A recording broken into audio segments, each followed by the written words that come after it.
Kristo magid ang nagtukod sa ato ang simbahan. Kahit kayo, kung ninyo tagkalahian layo, bali yung pagkalahian. Apan ang uban natong Katoliko po, dili po makasabot, labi na gunay paring aluyahon, ang Ginoo na kadinyo. Oh, sus mo pa yung simba pa rin po naging kay Jali pa dito, layat-layat pa. Praise the Lord, hallelujah, hallelujah. Mga igsoon ko na ni Kristo, kung nakasabot lang ta sa kalainan sa atong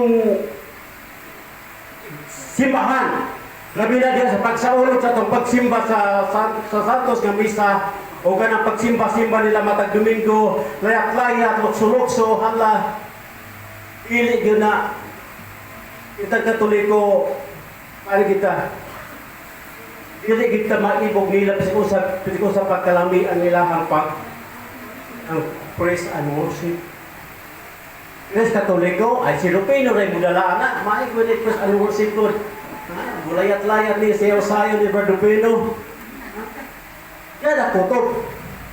Pero diya sa ulog na to, sa mga sakramento, wala sila anak. Isa may nakakita ato nag-viral nga kasal. Atong gidaot ang pari kay nagkapandol-pandol kong bride. Ato nang i-pass forward ha.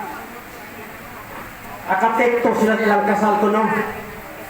Tekto. Wala yung tekto ng kasal ha. Ang tekto ato marunong pagpasupasa atong bride. Na para niya nasakit siya, na-insulto siya. Pero ang sakramento mauna gyud to. Ang kasal sa pari. Bisag asa pa sila mo ato. Kung makinahanglan o dokumento nga sila kinasal, ilang anak mo eskwela, makinahanglan o marriage contract sa ginikanan, katod yung kasal sa pari, magwito yung panitao. Kaya mo ito yung marehistro sa civil registrar, local civil registrar, o paghapon ka ito ang madala dito sa PSA. Ang tulgaro, nag-trending gihapon ng ilahang tekto. O kini ang gikasal, nagibasto sa pari. No. Kada ay katrawan ang pari nga mo disiplina. Ha? Di ba na pa'y patay mo sunod? Naglangay-langay. Ay sila gibuhi man. Kanang patay ilubong. Kasi krainan sa patay sa buhi. Ang patay, ilubong ng patay. Sa kasal ba? Sa kasal.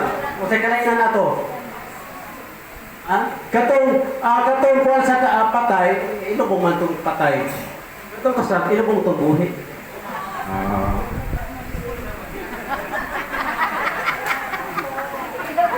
Motong Damascus kuno sila. Oh. Kuna nga ano po maklaro na to dire ang sakramento sa simbahan magili ang nakalahi natong Katoliko. Okay na tayo, wala ni nila. Wala ni nila.